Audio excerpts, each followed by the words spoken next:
வணக்கம் வணக்கம். ஜால் கேஜே அடுப்பங்கரை சமையல். நம்ம வீட்டு அடுப்பங்கரை சமையல் பார்த்தீங்களா? அடுப்பில் சமையல் பார்த்தீங்களா? இது வந்து நம்ம வீட்டில் வந்து பார்த்தீங்கன்னு சொன்னால் இன்றைக்கி கேஸ் வந்து காலி ஆயிடுச்சு. அப்போ அதனால் வந்து நம்ம அடுப்பில் சமையல் பண்ணிட்டுருக்கோம். இப்போ சாப்பாடு வச்சுக்கிறோம் பார்த்தீங்களா? சாப்பாடு வச்சு இது பண்ணி சமையல் பண்ணிகிட்ருக்கோம். என்னென்னு சொல்லிச்சுன்னா, நம்ம உண்மையிலேயே இது வந்து பார்த்திங்கன்னு சொல்லிச்சோன்னா, கேஸை விட அடுப்பில் பண்ணுறது வந்து உண்மையிலேயே ரொம்ப ஒரு வித்தியாசமான முறை. சரிங்களா?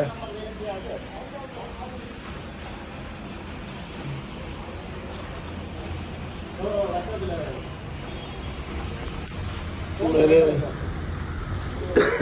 அடுப்பில் சமைச்சு சாப்பிட்றது அவ்வளோ ஒரு நல்ல எந்த விதமான உடம்புக்கு எந்த விதமான இதுவும் கிடையாது. நல்ல ஒரு முறை உண்மையிலேயே அடுப்பங்கரையில் சமைக்கிறது அவ்வளோ ஒரு சூப்பரான இது. பாருங்கள், நம்ம வந்து பாரம்பரிய முறை ஏதாவது மனத்தை இன்றைக்கி கேஸில் விழுந்துட்டோம். கேஸ் சமையல் தான் பண்ணிகிட்டு இருக்கோம். நம்ம கேஸ் சமையல் அது எல்லாத்தையும் விட நம்மளுக்கு வந்து இந்த அடுப்பங்கரையில் சமைக்கிறது தான் உண்மையிலேயே அவ்வளோ ஒரு வித்தியாசமாக உண்மையிலேயே ஒரு நல்ல ஒரு இது. பார்த்தீங்கன்னா உங்களுக்கு தெரியும். பாருங்கள், நம்ம வீட்டில் தான் இன்றைக்கி சிலிண்டர் காலி வச்சு, அதனால நம்ம வந்து அடுப்பில் இது பண்ணுவோம். அவ்வளோ ஒரு சூப்பராக இருக்குது. இன்றைக்கி வந்து சரியான சொல்லி சாப்பாடு சாப்பிட்டு போகணும் அப்படின்றது நல்ல ஒரு இது. அதனால் நல்லா இருக்கும் இன்றைக்கி சாப்பாடு. நல்ல இன்னைக்கு ஒரு புடி பிடிச்சிடலாம். சரி, ஓகே.